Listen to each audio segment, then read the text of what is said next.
Yo what's up guys, कैसे हो आप सभी। तो आज की स्टोरी है एक लड़की की जो कि लेस्बियन है। और ये बात जब इसकी फैमिली को पता चलता है तो इसकी फैमिली इसको आधी रात को घर से बाहर निकाल देते हैं। फिर ये लड़की अपनी गर्लफ्रेंड के साथ कहीं चली जाती है। वो कहाँ जाती है ये हम कहानी में आगे देखेंगे। कहानी आगे बढ़ाने से पहले चैनल पे पहली बार आए हो तो प्लीज यार सब्सक्राइब जरूर कर देना। तो कहानी शुरू करते हैं एक लड़की से जिसका नाम है ईरा। और ये एक 23 साल की जवान लड़की है। ईरा किसी भी काम में अच्छी नहीं है, ना ये पढ़ाई में अच्छी, ना ही इसको घर के काम करने आते हैं। इसी वजह से इसको हमेशा घर के ताने सुनने को मिलते हैं। बात करें ईरा की फैमिली मेंबर्स की तो ईरा की एक बड़ी बहन है जिसकी शादी हो चुकी है। और ईरा का एक बड़ा भाई भी है जिसकी शादी रिसेंटली होने वाली है। पहले इसकी फैमिली ईरा की ही शादी करवाना चाहते हैं, लेकिन ईरा अभी शादी नहीं करना चाहती। और यही कारण है कि ईरा का भाई ईरा को पसंद नहीं करता। और इसकी फैमिली में सिर्फ इसकी मम्मी ही ईरा का ख्याल रखती है, बाकी किसी को भी ईरा से कोई मतलब नहीं। ईरा जैसे जैसे बड़ी होती गई उसे पता चलता गया कि लोगों को मजाक उड़ाने में और ताने मारने में ही मजा आता है, और जब खुद पे बीते तब उनको पता चलता है कि कैसा लगता है। अब ईरा मैच्योर हो चुकी थी, इसीलिए इसे किसी की भी बातों का बुरा नहीं लगता। और अब तो ईरा को अकेले रहने में ही मजा आता है। ईरा अकेले रहती है, मस्टरबेट करती है और खुश रहती है। ईरा को अकेले रहने में कोई दिक्कत नहीं था, वो अकेले में ही खुश रहती थी। लेकिन उसका भी मन करता था कि कोई उसकी केयर करने वाली हो, कोई उसका हाथ पकड़ के उसको घुमाए। ईरा को अब एक पार्टनर की जरूरत थी, क्योंकि अब वो अकेले रह रह के पक चुकी थी। ईरा को एक ऐसी लड़की चाहिए थी जो उसकी केयर करे। ईरा आज तक किसी भी रिलेशन में नहीं आई है। हाँ, वो ऑनलाइन लड़कियों से बात तो करी है, लेकिन उनसे कभी मिली नहीं है। ईरा को ऐसी लड़की चाहिए थी जिसके साथ वो घर बसा सके, क्योंकि इस घर में रह के वो ताने सुन सुन के थक चुकी थी। उसका इस घर में अब दम घुटने लगा था। फिर उसे एक दिन FB पे एक मैसेज आता है, और वो मैसेज एक लड़की का था। ईरा मैसेज एक्सेप्ट करती है, उससे बातें करती है, उसका नाम पूछती है, और उस लड़की का नाम था सिया। सिया बताती है कि मैं एक बैंक में जॉब करती हूँ और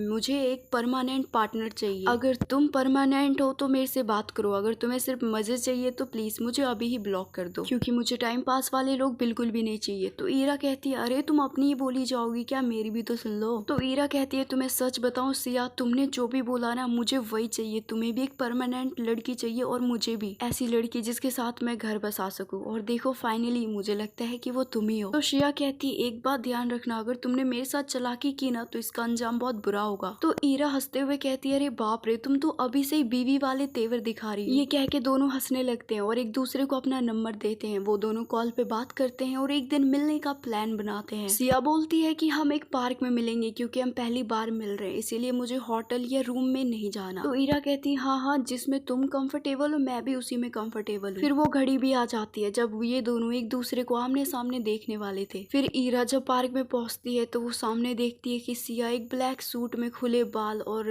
होठों पे लाल लिपस्टिक लगाकर ईरा का वेट कर रही है। ईरा उसे देखती है और बिल्कुल देखते ही रह जाती है। ईरा जब उसे देखती है तो बोलती है, वाह, एक ही जन्म में दे दी सातों खुशियां। फिर वो दोनों एक दूसरे से हाथ मिलाते हैं, इवन गले भी मिल लेते हैं। दोनों अंदर से बहुत ही एक्साइटेड थे। दोनों साथ में लंच करते हैं, इधर उधर की बातें करते हैं और साथ में बहुत सारा टाइम स्पेंड करते हैं। फिर घर जाने का वक्त आ जाता है और दोनों में से कोई भी घर नहीं जाना चाहता था, क्योंकि अब वो दोनों एक दूसरे को एक ही दिन में बहुत ज्यादा पसंद करने लगे थे। दोनों दिल पे पत्थर रखते हैं और एक दूसरे को बाय बोलते हैं। घर जाके दोनों में से किसी का भी मन नहीं लगता, ना ईरा का ना सिया का। कुछ दिनों के बाद सिया बोलती है कि आज मैं छुट्टी पे हूँ, तो क्या हम दोनों मिल सकते हैं। तो ईरा कहती है, ये भी कोई पूछने की बात है क्या। तो ईरा कहती है, अच्छा सुनो, इस बार हम कोई पब्लिक प्लेस में नहीं, प्राइवेट प्लेस में मिलेंगे। मेरा मतलब है कि क्यों ना हम एक होटल में मिले। तो सिया मुस्कुराते हुए हाँ बोल देती है। फिर दोनों लोकेशन पे पहुंचते हैं। लोकेशन पे पहुंच के वहाँ पे एक रूम बुक करते हैं। रूम में जाने के बाद सिया दरवाजा बंद कर देती है और वो ईरा का कमर पकड़ लेती है और उसे चूमने लगती है। ईरा की फीलिंग्स तो पहले से जगी हुई थी, तो इसीलिए वो अपने शर्ट के बटन्स खोलती है और बेड पे जाके लेट जाती है। तो सिया कहती है, अरे वाह, मुझे तो लगा था तुम शर्माओगी, लेकिन तुम तो बिल्कुल भी नहीं शर्मा रही।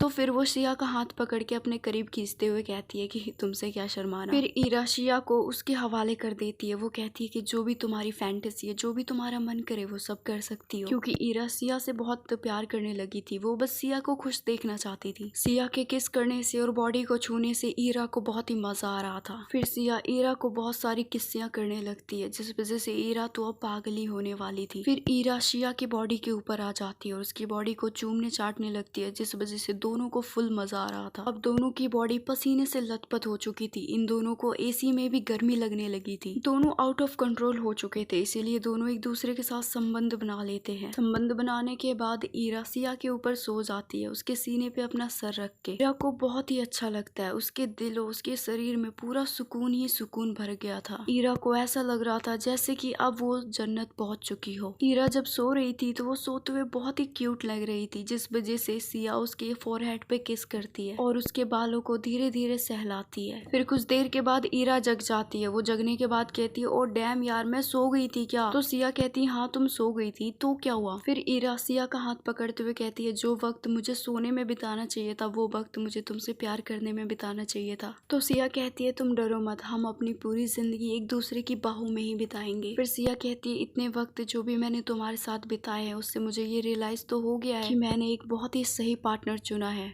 फिर सिया कहती है, देखो ईरा, अब मुझे ज्यादा टाइम वेस्ट नहीं करना। मैंने एक नया नया घर लिया है और उस घर में मैं अकेले नहीं रहने वाली, मैं तुम्हारे साथ रहना चाहती हूँ। मैं तुमसे शादी करना चाहती हूँ। शादी की बात सुन के ईरा कहती है, यार मेरी फैमिली बहुत ही खत्म है, वो हम दोनों की शादी के लिए कभी हाँ नहीं बोलेंगे। तो सिया कहती है, कोई बात नहीं, भाग चलते हैं ना। तो ईरा कहती है, पागल हो गई हो क्या, कब तक भागेंगे, वो हमारा पीछा कभी नहीं छोड़ेंगे। फिर ईरा सिया के होठों पे किस करते हुए कहती है कि मुझे थोड़ा वक्त दो, मैं देखती हूँ क्या करना है। फिर दोनों कपड़े पहनते हैं, होटल से बाहर आते हैं और अपने अपने घर को चले जाते हैं। घर जाने के बाद ईरा का मन बिल्कुल भी नहीं लग रहा था। फिर रात हो जाती है तो ईरा सिया को कॉल करती है और सिया से रोमांटिक बातें करने लगती है। उसको रोमांटिक बातें करता हुआ देख ईरा का भाई देख लेता है और उसकी सारी बातें सुन लेता है और घर में पूरा हल्ला मचा देता है। वो कहता है कि देखो, इसीलिए ये एक लड़के के साथ शादी नहीं करना चाहती थी क्योंकि इसके तो अलग ही मिजाज है। सिया ने कॉल कट नहीं किया था, वो भी उसके घर की सारी बातें सुन रही थी। फिर ईरा के सभी फैमिली मेंबर्स ईरा के सामने खड़े हो जाते हैं और उससे पूछते हैं कि ये सब कैसी बातें कर रही थी, तुम पागल हो चुकी हो घर में रह रह के। तो अब ईरा को भी गुस्सा आ जाता है और वो अपनी फैमिली मेंबर से जुबान लड़ाते हुए यानी कि अपने लिए स्टैंड लेती है और कहती है कि पागल मैं नहीं हूँ, पागल तो तुम लोग हो जो पढ़े लिखे होके भी अनपढ़ है, और मैं एक लड़की से प्यार करती हूँ, उसमें क्या गलती कर दी मैंने, इसमें मेरी कोई गलती नहीं है, मुझे भगवान ने ही ऐसा बनाया है। और ये कहते वक्त ईरा का भाई उसे थप्पड़ मार देता है और वो कहता है कि ये लड़की हमारे खानदान का नाम खराब करेगी, या तो इसकी कल शादी कराओ या इसे घर से निकालो। तो फिर ईरा उसका हाथ पकड़ते हुए उसे धक्का देती है और कहती है कि मैं शादी नहीं करने वाली। ये सुन के ईरा के भाई को बहुत गुस्सा आ जाता है, तो वो आधी रात को ईरा का हाथ पकड़ता है, उसे घर से बाहर निकाल देता है और वो कहता है कि तुम अपनी शक्ल अब कभी मत दिखाना। तो ईरा भी उसे कहती है कि तुम डरो मत, मैं तुम्हारी शक्ल अब कभी नहीं देखूंगी और ना ही कभी अपनी शक्ल दिखाऊंगी। जब ईरा घर से थोड़ा सा बाहर निकलती है तो वो देखती है कि सामने से सिया दौड़ी हुई आ रही है। वो आके सीधा ईरा को गले लगा देती है, दोनों की आंखें नम थी। तो ईरा कहती है, तुम्हें कैसे पता चला कि मुझे इन लोगों ने घर से बाहर निकाल दिया? तो